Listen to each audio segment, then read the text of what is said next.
B'siyata Deshmaya, we're going to learn Shabbos Daf Ayin Ches, and we're going to start 7 lines from the top of the Omid. Says the Gemara, Mayim kedei lo shuf bohen es hakiloyer.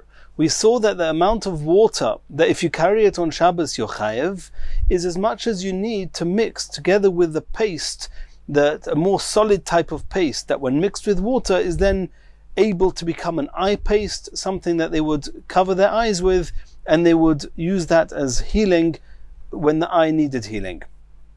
Omar Abaya, Mechti kol milsa de shchicha v'lo shchicha. When the Chachamim decided and told us what's considered the measurement, the amount, that if it's carried on Shabbos is chayev, and the rule is that if one carries something which is of value, which is substantial, then one is chayev. And the Chachamim told us in every item, as we've seen so far, and we're going to continue seeing, the Chachamim tell us what's the measurement that's considered valuable, and carrying it on Shabbos will make him chayev. So the rule is that whenever a specific item, a specific object or food item is used also for something that's shchiach, that's commonly used for something, and also used for something but not commonly, that's called shchicha v'lo shchicha. Ozul rabbanon bosa de shchicha lekula. The Chachamim would say that what makes this item valuable, what makes the amount that you need in order to carry and become chayev, is whatever's the common use for this particular item. And even though it's a kula, if the common use is only used in a larger shiur than the not common use, then one will only be chayev if one carries the larger use, the larger measurement, which is the more common use of this item. Shchicha v'lo shchicha, ozul rabbanon bosa de shchicha lekula. Shchicha or shchicha, if there's two different uses of the same item, and both of them are common, ozul rabbanon bosa de shchicha lechumra, then the Chachamim were machmir, and they said whichever of the two uses is a smaller measurement, that's already called a valuable, a chosheva measure amount of the item, and carrying it on Shabbos will be chayev. Yayin, in the case of wine, shsiyasoi shchicha, it's common to drink it. And drinking, we know, the amount that's considered drinking is a revius. Refu'asoi lo shchicha. To use it as refuah, to put it into the paste, to mix the paste for the kilo that was put on the eyes, that's not so common. Ozul rabbanon bososh siyasoi, and therefore the Chachamim said that the shiur of carrying it to make a person chayev is what's more common, and that is drinking it, and that's a revius. To shchicha and lekula, because the amount you need in order to soften this paste, the kilo, is much, much less than revius. But the Chachamim said no, since drinking the wine is something commonly done, using it for the paste is not commonly done, you'll only be chayev if you carry a revius. Cholov, regarding milk, achilase shchicha, it was common to drink it. Refu'ase lo shchicha, it was not so common to mix it into the kilo. Ozul rabbanon bosar achilase lekula, and here again the Chachamim said that the measurement is the amount that one would typically drink, and that is kedei gmia, as we saw, the amount that a person would swallow. Dvash, honey, achilase shchicha, it was common to eat it. Refu'ase shchicha, and to use it for refuah, as we saw, to put it onto the sores of the camels or the horses, that's also shchiach. Ozul rabbanon bosa refu'ase lechumra, so they took the smaller amount of the two, and they said that the shiur is as much as one would need to put onto a sore of these animals. And now the Gemara asks, Elomayim, regarding water, mechtash siyase shchicha, refu'ase lo shchicha. It's common to drink. Anyone in the world that's thirsty drinks water. To use it to soften the paste, the kilo is lo shchicha, is not shchiach. So we would have thought that the amount you have to carry to be chayev is a revius. But we just saw now, at the beginning of the sugya, in the Mishnah it says that mayim is kedei loshuf benes hakilo. Why did the Chachamim say that it's a smaller shi'ur l'chumra, even though using it to mix with this paste is not common, versus drinking, which is common? There's going to be two answers in the Gemara. Omar Abaya, Beglila Shonu. Abaya says that the shi'ur mentioned in the Mishnah, that water is the amount that you carry to be chayev is a little bit, just as much as you need to soften this paste. That was talking about in Glila, and over there they were very poor people, and they only ever mixed this paste with water. They never mixed it with milk, they never mixed it with wine, only with water. And therefore, using it for refuah was also shchiach, and as we saw before, if you have two uses that are shchiach, the chachamim were machmir for the smaller size. Rava Omar, Rava says, afilu teima b'shar makemis, even other places where people were not so poor, and they could use other things for refuah, and that would mean that water to be used for the kiloir is lo shchiach, and therefore the shi'ur to carry the water to be chayev should be the shsia, which is a revius. Says the Gemara, no Kedush Shmuel, the Mishnah who said that the shi'ur of water is kedei loshuf benes akiloir is following Shmuel's opinion. The Omar Shmuel, kol shakyoni, all liquids, mosu, when one uses them for this paste, they cure, umetalili, but they cover over the eye, that it's not transparent and a person can't see when this paste is on his eye. Lebar mimaya, besides for water, the mosu v'loi metaloli, it cures, but it does not obscure the vision of the eye, and therefore everybody would use water, or it would be more shchiach to use water for the refuah, and therefore the Chachamim were machmir that the shi'ur of carrying water on Shabbos to be chayev is this smaller shi'ur. V'shar kol amashkin b'revius. All other liquids that were not mentioned in the Mishnah to have a smaller shi'ur, all the other liquids, if one drinks them, the shi'ur of drinking is typically a revius, and therefore carrying a revius is chayev, carrying less than a revius will not be chayev. Tanu Rabbanon, dam v'chol minei mashkin, blood and other liquids, b'revius. Carrying them on Shabbos will be chayev if you carried a revius. Reb Shimon ben Elazar Omer, dam, Reb Shimon ben Elazar argues and says that blood, kedei likchol ba'ayin achas, in order to apply it to one eye. Shekein koichlin leborkis, because they would apply blood to a borkis in order to heal a speck. When there was a protruding speck on an eye, they would try and heal it by applying blood to it. Umay niudama, which blood was used to heal the specks protruding from the eye? The tarnagolis bra, a hen that was a wild hen, not a hen that was living within the human settlements. Reb Shimon ben Gamliel Omer, Reb Shimon ben Gamliel says, the amount that you need to carry blood to be chayev on Shabbos, kedei likchol b'ayin achas. He also says it's as much as one needs to apply to one eye, but he gives a different explanation. Not because they would use blood in order to heal a protruding speck in the eye, rather shekein koichlin lioroid, because they would apply it to an eye if there was a cataract in the eye that was disturbing a person's vision. They would apply blood to it. Umayniu, which blood would be applied to an eye to try and cure a cataract? Doma de krushtina, the blood of a mole. V'simonoch, how am I going to remember which animal cures which ailment of the eye? Goy legoy. Goy means inside. An animal that is typically found in the habitat, where the human settlements are, where people live, which is the mole, that cures legoy, an illness which is inside the eye, which is within, it's a confined illness, which is the cataract. Bra, but the hen that lives in the wild, that's the one that cures the bra, lebroik, it cures the illness of the eye, which is a protrusion, which is outside of the eye, it's beyond the eye, and that is the protruding specks in the eye. And that's how you can remember. Continues the Braisa, all these shiurim that we've seen is for somebody who carries them on Shabbos.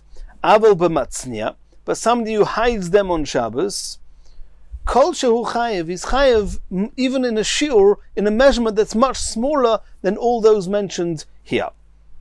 Reb Shimon Omer, Reb Shimon says, and this is the third time that we've seen Reb Shimon, Bamed dvarim amurim b'matznia. All the shiurim, all the measurements given, is talking about somebody who hid it. Aval b'moitzi, but somebody who takes it out and he didn't hide it, einu chayev elo b'revius, then all the smaller shiurim don't apply, and with all liquids the shiur is a revius. And the Gemara is soon going to explain what does this mean. Matznia, if you're hiding, not hiding, carrying, we're only talking about carrying. Where does hiding come into it? The Gemara is going to explain that in a moment. Umoidim chachomim l'Reb Shimon.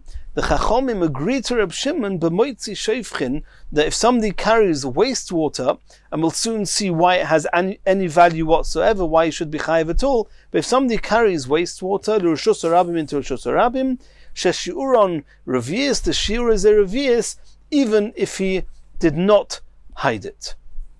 In this one aspect, they agree to Reb Shimon. Omar Mar. And now we're going to explain this brisa. Bamed dvarim amurim b'moitzi, you said in the brisa that all these shiurim, all these measurements, is for somebody who's just carrying. Aval b'matznia, if he hid it, these items, kol shehu, then the shiur is much smaller. It's any amount that he hid. Asks the Gemara, Otu matznia lav moitzihu, is hiding also not talking about that he carried it? So he hid it first and then he took it out of its hiding place and he carried it. What's the difference between carrying and hiding? Omar Abai explains Hachab Ma'eskinon. This is what we're talking about. Betalmid she'omar loy rabbi, an apprentice whose master told him, Leichu pnei li amokim l'suda, make space, clear the area so that we can eat. Holach uponoloy, and holach upinoloy, and this apprentice, he carried away some of the things that were here. He carried it into Rishus Harabim. Davar choshuv lakoil, if it's something which is a substantial and a valuable measurement that's choshuv for everybody, chayev ilavei, then that's the measure that he's chayev, as we saw all the measurements until now in the Mishnayos.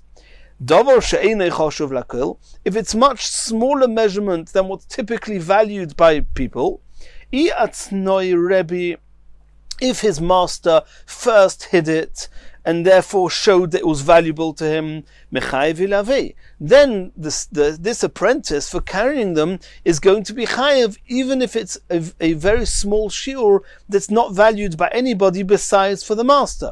How do we know it's valuable to the master? Because he hid it, he put it away. V'iloi loy mechayev, but if it's a small shiur and the master did not hide it first, then if he just carries it, he's going to be potur.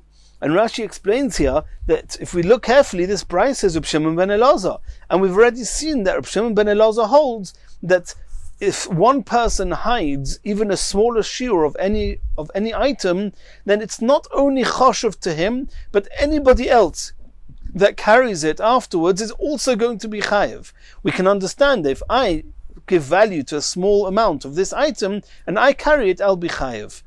But if somebody else gives value to it, why should I be chayev if I carry it?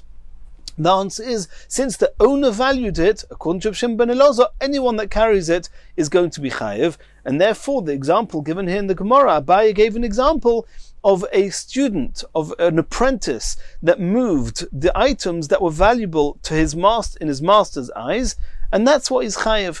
So when the brayso says there's matznia and there's moitzi, moitzi means if you just carry it with no specific indication as to whether it's choshev or not, and then we have to resort to the shiurim the chachomim gave to tell us whether it's choshev. However, if he first hid it and the owner showed that it's valuable, even a much smaller shiur, and then he took it away from its hiding place and he carried it, that's when it's going to be chayev, even if it's a smaller shiur.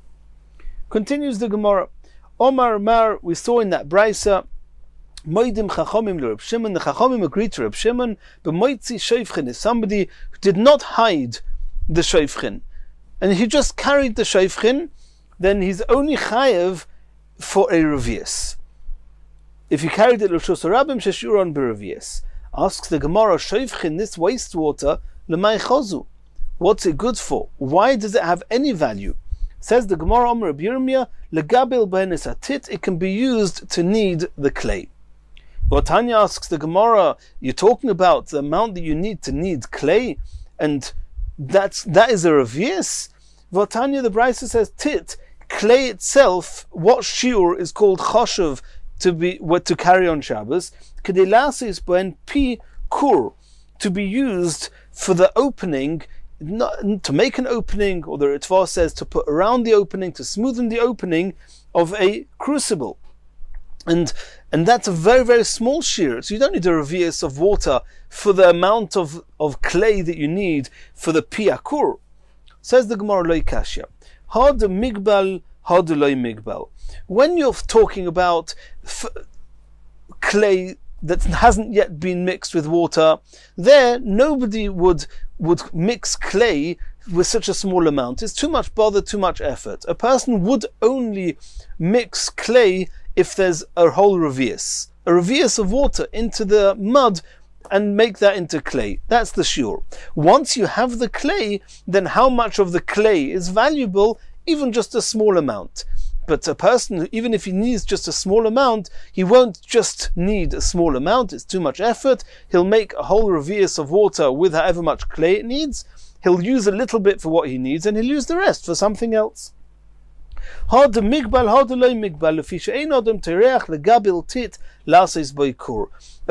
would not need a clay if all he's going to use it for is for the mouth of this crucible, and therefore that's not the shiur. The shiur of this wastewater, which can only be used for clay, is a whole revius, because that's the minimum amount a person would need clay with. Continues the Gemara. Says the next Mishnah, Hamoitzi chevel, somebody who carries a rope on Shabbos. How much of a rope does he have to carry that's called choshev, that's substantial, that he's chayev? K'dei lasos oizen lekupa, as much as he needs in order to make a handle for a basket. Gemi, somebody who carries reed grass, k'dei lasos tzloi lenapa ulechaboro, it's as much as he needs to make a loop to hang up a sieve. A napa and a kabara we've seen is two different types of sieves. Rabbi Yehuda Omer, kedei litel mimenu midas manul lekotten. Min al lekotten. These reed grass, you don't need so much. You don't need what it takes to make a loop to hang up a sieve. The amount you need is to show a shoemaker how long a little child's foot is, and to tell him you want shoes to that size. So as much as you need just to be able to show somebody the length of the foot of a child, that's how much. If you carry it on Shabbos, it's substantial and you're chayev. Niyar, if somebody carries paper, how much paper does he have to carry to be chayev? Kedei lichtov olov kesher moichsin, big enough that you can write on it a tax collector's receipt. V'amoitzi kesher moichsin, this is a poshet halacha, somebody who carries the receipt of a tax collector, chayev, he's chayev. And Tosfos here in Amud Beis asks, what's the chiddush? And Tosfos says that even if it's written on klaf, on parchment, and normally parchment is chayev only for bigger shiur, as we're about to see, there's a chiddush that if it's already been used as a tax collector's receipt, then it's chayev even if it's that small, even if it's written on parchment.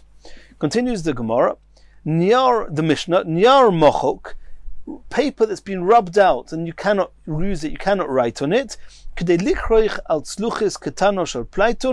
then the amount that's called choshev, that's given value and substance, that if you carry it, your chayev, is as much as you need to wrap the top of a flask, a small flask carrying this pleiton oil, and that's as much as it's called choshev. If you carry it, your chayev.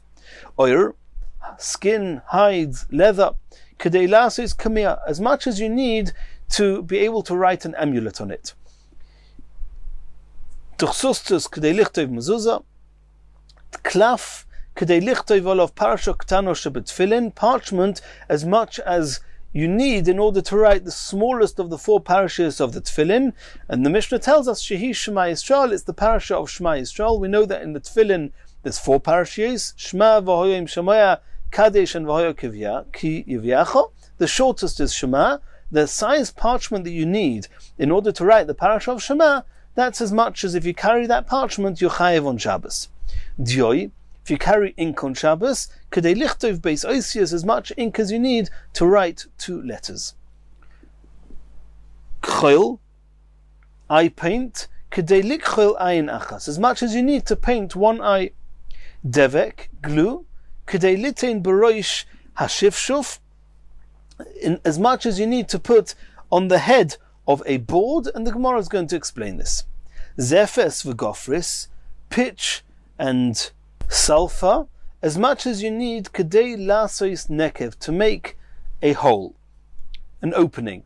And Rashi explains that typically what they would do is, if they would have a barrel with some soft raw metal in it, then they would close up the opening with zefes or gofris, with either pitch or with sulfur, and then they would make, in the pitch and the sulfur, they would make an opening in order to allow the metal to slowly trickle out as much as they want out, and then they would refill it, the little hole that was made in the original filling, they would then refill it to stop it up, to block it up, so no more should come out.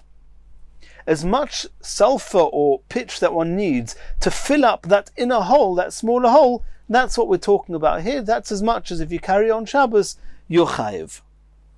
That's how the Ran on Daf Ayin Tes explains this.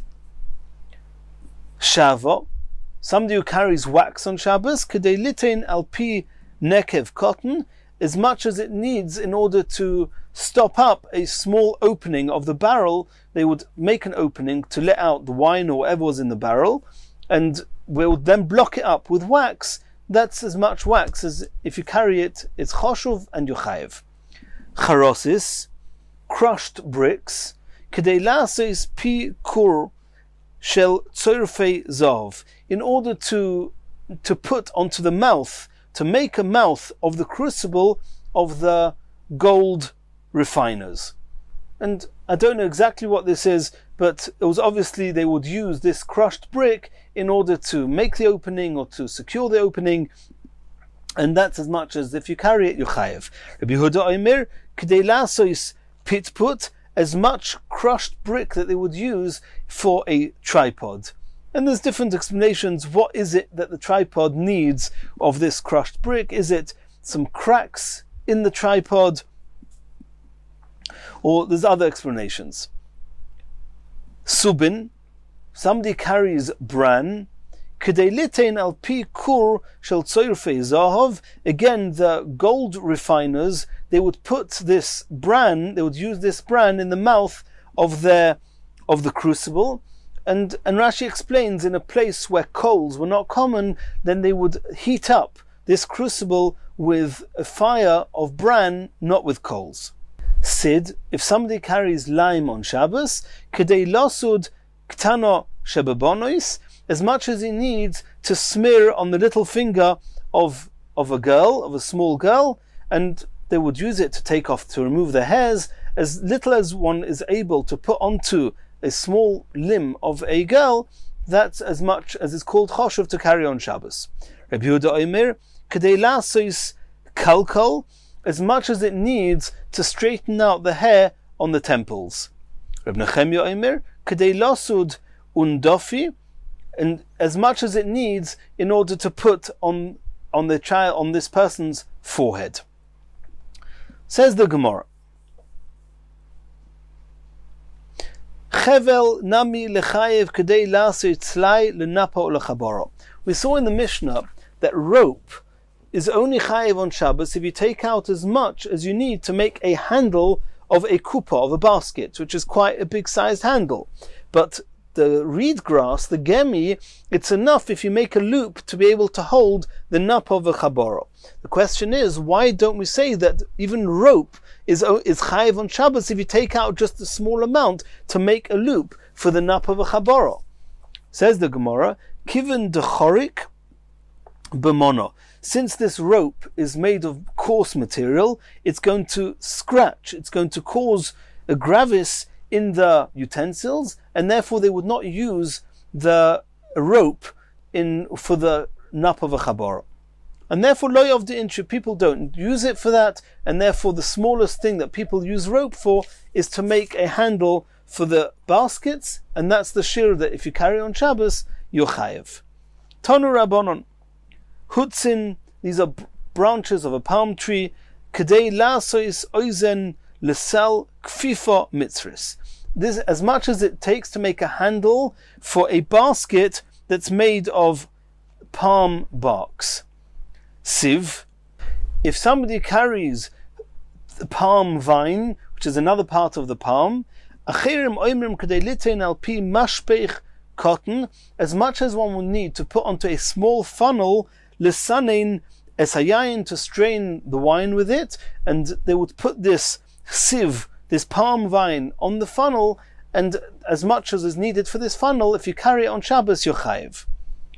Revav, if somebody carries grease on Shabbos, kedei losuch tachas aspogin ktano, as much as he needs to smear under a small wafer. Before they baked this wafer, they would smear the bottom of it, the part that's attached to the oven, and as much as one needs, as much grease as they needed to smear the base of these wafers, that's what you're chayiv if you carry on Shabbos.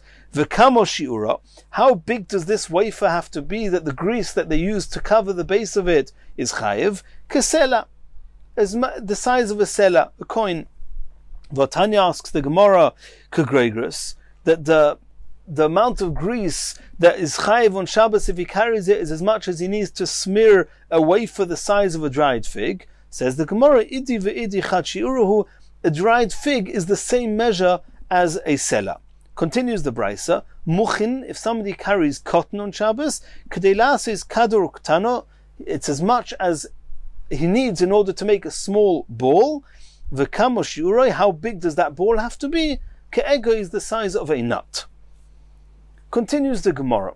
Niar kedei lichtov olov kesher muchsin. We saw in the Mishnah that the amount of paper that one carries on Shabbos to be chayiv is as much as it takes to write the size of a receipt from a tax collector. Tona, we learned in a brisa, and there's going to be 3 brisas discussing this, and we're going to try and have to make seder with these brisas. Kamo kesher muchsin. What is the size of a receipt of a tax collector? Shtei oisiyos, the 2 big letters, not the regular letters, because the typical tax collectors, their receipt would be 2 large letters. Asks the Gemara, Raminu. This seems to be contrary to another brisa. Brisa number 2. Hamoitzi niyar cholok. Somebody who takes a plain, clean sheet of paper and carries it on Shabbos. Im yeshbe k'dei lichtov shtei oisiyos chayev. He's chayev if it's big enough to write 2 letters, and it's not only 2 big letters; it's 2 regular small letters. Ve'im lav, if it's not big enough to write 2 small letters, potter, then he's going to be potter if he carries it on Shabbos. And from here you see that the amount of paper that you carry on Shabbos to be chayev is to write 2 small letters, and that seems to contradict brisa number 1 that says that the paper, which the Mishnah says that the shiur is the receipt of the tax collectors, and the shiur of the tax collectors is 2 big letters. Omer of Sheshes says it's not a contradiction. My shtei oisiyos, the brisa that says that you're chayev if you take out a paper that's got space of 2 oisiyos, and we thought it means 2 small oisiyos, shtei oisiyos shel kesher moichsin. It's talking about the 2 letters the same size as the receipt of a tax collector, which are bigger letters, and then the 2 brisas are not contradicting each other. Rava Omar, Rava argued with Rav Sheshes and said, Shtei oisiyos didon ubeis achiza. The brisa that says 2 letters, it means paper that's big enough that you can write 2 small letters and also be able to hold it. It has a margin to be able to hold it. Dehainu kesher muchsin, a piece of paper which is big enough for 2 small letters plus a margin to hold is exactly the same size as a receipt from a tax collector, which the two letters written on it are bigger letters, but there's no need for a receipt, for a margin, because the typical receipt of a tax collector was held open in a person's palm, and he did not hold the sides of it. And since he didn't hold the sides, we don't need a margin. Two small letters plus the margin is the same as two big letters. That's how Rava answered the contradiction. May say we're going to ask a question on Rava from a third brisa. Hamoitzi nyar mochuk. If somebody carries paper that's already been erased, you cannot write on it. Ushtar parua, or if you had a document that's of a loan that's already been paid off, and also it cannot be used to write on it. I mean, there's two pieces of paper that, for all intents and purposes, you cannot really use it to write, and therefore it's got no value, and therefore carrying it on Shabbos should be potur. However, says the Brisa, im yesh b'lobinshtein, if in its margins of these two types of paper there's enough space k'dei lichtov shtei oisiyos, in order to write two letters, oy b'kuloi, or if the whole thing is big enough, k'dei lichrech al pi sluchis ketano, in order to wrap it on a small flask shel plaitun, carrying this oil of plaitun, then it's already got value, and then he's going to be chayiv. V'im la'av potur, if not, he's going to be potur. So says the Gemara, Bishlei Rav Sheshes, according to Rav Sheshes, who says, the Omar, Mai shte oisiyos, what's called two oisiyos? Shte oisiyos shel kesher muchsin, the two big letters of the size of a tax collector's receipt, Shapir. Then we can understand that, and this Brisa says that if you have such a type of a piece of paper, that most of the paper is valueless. But if you have enough space in the margin to write two letters, meaning two big letters, then it's chayiv, because then it's like a typical piece of paper that's got value. You can write these two big letters on it. According to Rava, who says that you're chayiv when you have two letters plus a margin to hold it, and that is the total of what it takes to write two big letters of a tax collector's receipt. Over here, with this document, you don't need a margin, because you can hold the paper where it's been erased. You can hold the paper where there's this document, whatever's been written that's not the important part of this piece of paper, you can hold the piece of paper from there.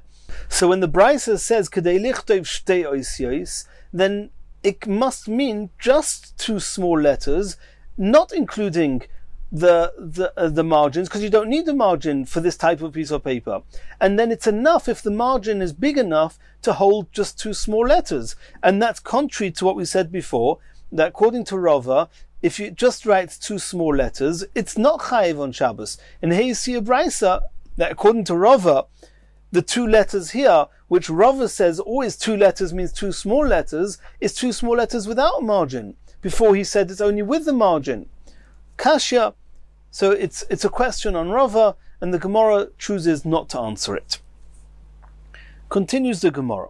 Tanu Rabbanon, we saw in the Brisa, Hamoitzi kesher muchsin, somebody who carries a tax collector's receipt on Shabbos, ad shelo yir'eu lemoiches, all the while he has not yet shown it to the tax collector. Chayiv. He's chayiv because it has value. He needs to show it to the tax collector. He has a receipt that he paid the tax. But after he's already shown it to the tax collector, potur. At that point, it's a useless document. He doesn't need it anymore. And since it's a useless piece of paper, carrying it on Shabbos, he'll be potter. It won't be chayiv. Rabbi Yehuda argues and says, Af even after he's already shown it to the tax collector, it's still got value. We'll soon see why. Chayiv, and he's chayiv if he carries it on Shabbos. Because he still needs it, even though he's already shown it to the tax collector. Asks the Gemara, Mai beinayu, on what's their point of argument? What's the discussion here? Whether you still need the receipt after you've already shown it to a tax collector. There's going to be a few different explanations. Omar Abaya says, Ike beinayu rahite muchsa. The tax collectors would often send runners chasing after people to check or to accuse them or to make sure that they've paid. and if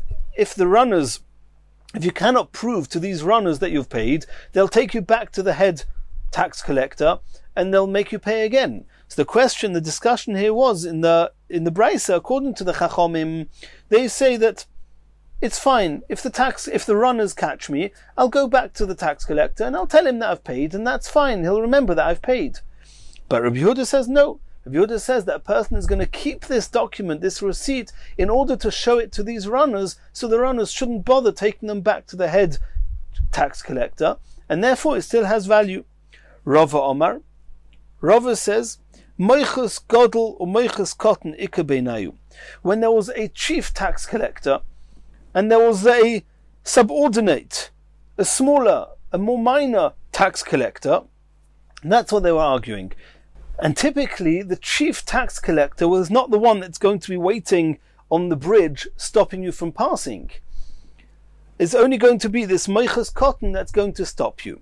So Tanakhama say that since when I paid, the chief tax collector gave me a sign, a code, to tell the small tax collector that yes, you've paid, and they'll let you through. And therefore you don't need the receipt anymore. You just need the receipt once to show the main tax collector. Once you've shown him, he'll give you the code, and you'll tell the small tax collector, you'll tell him the code. Verbally, you don't need the receipt. However, according to Rabbi Yehuda, you still need the receipt in order to show it to this small tax collector, so he should let you pass. Rav Ashi Omar. Rav Ashi says, Chad moichus ika beinayu, that the truth is that you don't need, everybody agrees you don't need it here for this river to be able to pass. You've paid your tax, you've got your receipt, you've shown it to the you've shown it to the tax collector, that's enough. What's the discussion? Is there any value in keeping this document in another city? If you go to another city, and there they may accuse you of trying to not pay taxes. So if you have a receipt from a tax collector of a different city showing that you've paid taxes, you can show that you're an honest person and you're not trying to evade tax, and therefore you'll keep it. So Rabbi Yehuda says that such a person will keep this receipt to show it to other people in other cities and towns to prove that he's a straight person, and therefore it still has value. And that's what the Gemara says. Rav Ashi Omar Chad Moichas Ika Beinayu, talking about that the truth is that there's only one tax collector here. You want to show it to a different tax collector in a different place. He wants to tell him, look, I'm a type of person that pays taxes, I don't evade taxes, and therefore I'm an honest person, you don't need to accuse me. Continues the Gemara. Tanu Rabbanon, Hamoitzi Shtar Choiv, somebody who carries a document, a loan document that had written in it that somebody borrowed money from somebody else,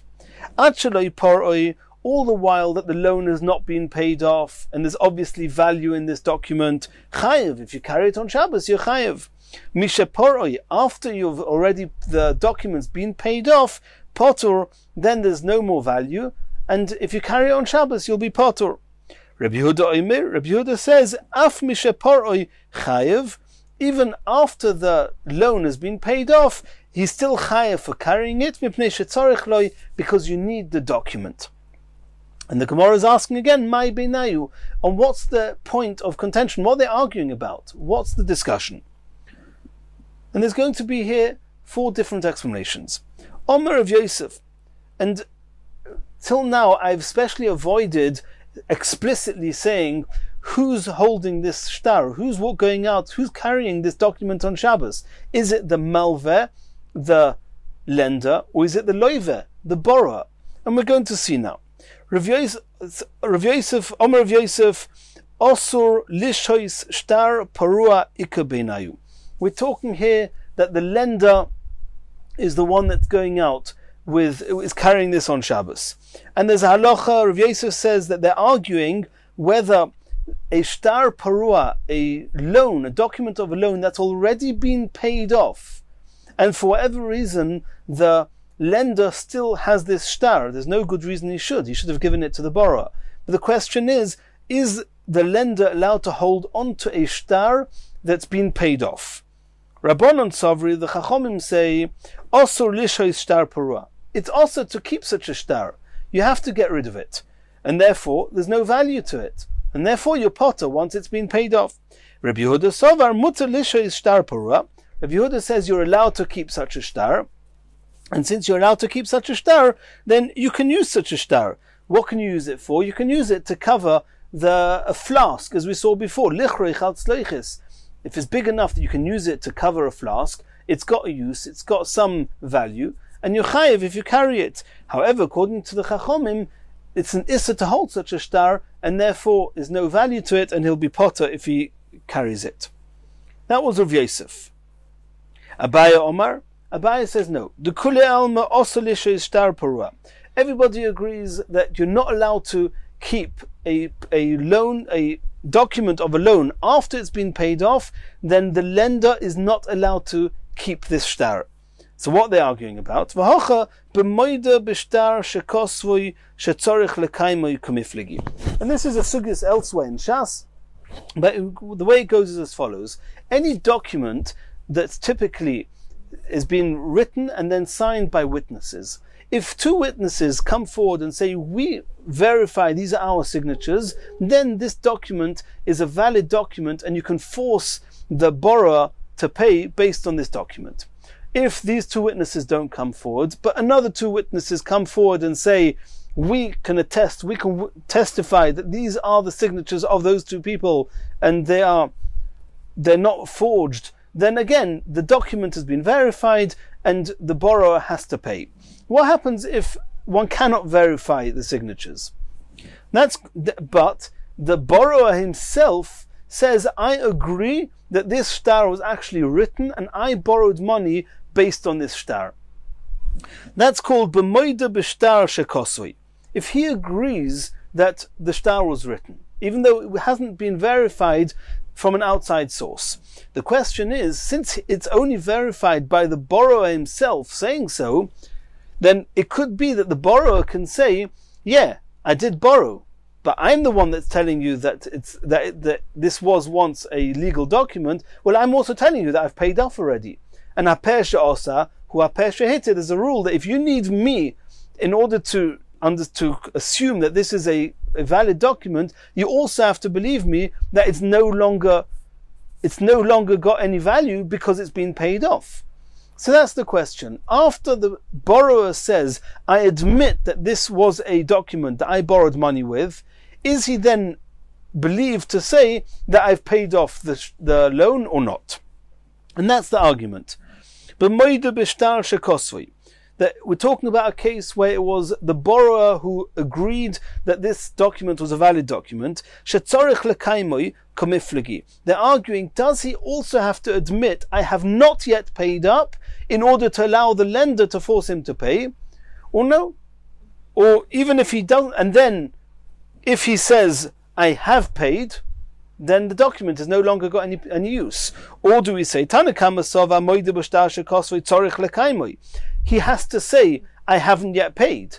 And if he says, I have paid, then the document is no longer got any use. Rabbi Yehuda says, Rabbi Yehuda says that even if he says that I've paid, we don't believe him. If you agreed that this was a valid document and you borrowed money based on this document, all the while that the lender is holding this shtar, it's proof that you haven't yet, it should be proof that you haven't yet paid off. You have to pay. You're not believed to say that I haven't paid. We don't need you to verify that this is a loan that's not yet been paid off. And therefore, even if he says I've paid, we don't believe him, and the document is valid. And that's really what the Brisa means. The Gemara is about to explain that when the Brisa says, it doesn't mean that he's paid. It means he claims that he's paid. If the borrower claims that this is a good shtar, but I have already paid off, then potur, then this document has no longer got any use, and carrying on Shabbos is like carrying something without value. Rav Yehuda says, Af mishaporoi, even if he claims that he's paid, We don't know that he's paid. He claims that he's paid. We don't believe him. Because ein tzarich lekaimoy, the moment you agree that this was a legal document, that the loan did happen based on this document, you're not believed to say you didn't pay. And therefore there's value to it even after you claim that you paid off. And therefore chayev. And that's what the Gemara says. Umay acheloi poroi umisha poroi. What does it mean, the words in the Brisa, until he pays, from when he's paid? We're not talking about that anything's been paid. We don't know if anything's been paid. Says the Gemara, it means yoime loive porati, until the borrower says, I've paid off. According to the Chachomim, the Tanakama, if he doesn't say I've paid off, he says I have not yet paid off, then chayev, it's a valid document, and you're chayev. Misha poroi means that when he claims that I've paid off, then he's believed, because tzarich lekaimoi, it's only a valid document if the borrower himself agrees that he hasn't yet paid off, and here he says he has paid off, and therefore it's a useless piece of paper, and you're pot if you carry it on Shabbos. And according to Rav Yehuda, it'll be chayev. That's what the Gemara says. So when the Brisa says Misha poroi, it means that he says I've paid. When it says Loi poroi, it means he hasn't said that he's paid. That was Abaya's explanation of the Machlekes. Rava Omar,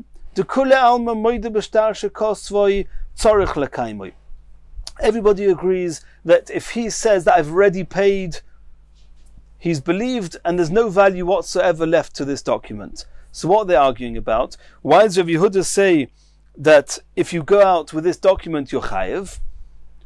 So, and it must be, says Rashi, we're talking about a shtar that's been verified independently by two eidim. Two witnesses came and said this was a good shtar. So what are they arguing about? They're arguing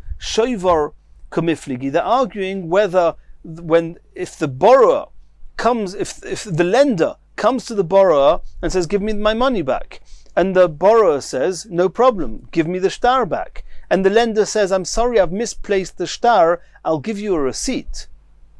Now it's not so good that for the borrower, because the borrower is going to have to keep this receipt for the rest of his life and protect it, that it shouldn't get lost or eaten by animals. Because if he doesn't keep the receipt, who knows, at some point later, the lender may find that document and claim the money. And if the borrower loses the receipt, he's going to have to pay again. So the question is, can the lender force the borrower to accept a receipt and force him to pay up, even though he's not giving him back the original document? And that's the argument. Tanas Kamasovar Koisvin Shoivar. The Tanakama say that you can force him to take a receipt, and therefore here's the money. He takes the money. The lender takes the money. He gives the borrower a receipt. Now the borrower has the receipt. There's zero value left to the original document, and therefore once it's been paid off, he's potter if he carries it. Rabbi Yehuda says ein koisvin shoivar. Rabbi Yehuda says that you cannot force the borrower to take a receipt, and even if you do force the borrower to take a receipt, or even if he does take a receipt, at any point the borrower can go back to the lender and say, either find me my document or give me back my money. It's a big chiddush that Rashi says that here, and there's no other source for that, but Rashi says here that the borrower can actually demand his money back from the lender if he doesn't give him the document back, and therefore there's value to the document even after it's been paid, because he has to give it back to the borrower. And therefore, if the lender carries this shtar on Shabbos, even though it's been paid off, according to Rabbi Yehuda, it's going to be chayev, because he needs to keep this shtar in order to give it to the borrower in the place of that receipt, because otherwise the borrower is going to demand his money back. That was Rava's explanation. Rav Ashi Omar.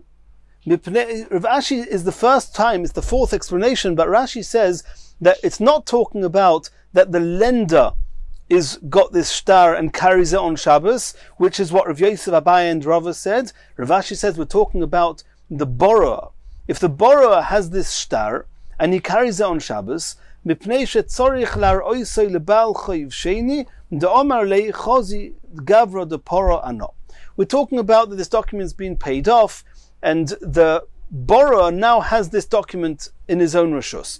According to the Chachomim, there's no use to it. The borrower has no interest in keeping this document. On the contrary, he's afraid that if it gets lost, then the lender may find it and claim his money again. And therefore, according to the Chachomim, once it's been paid off and the shtar has been given back to the borrower, there's no value to it, and if you carry it, you're potter.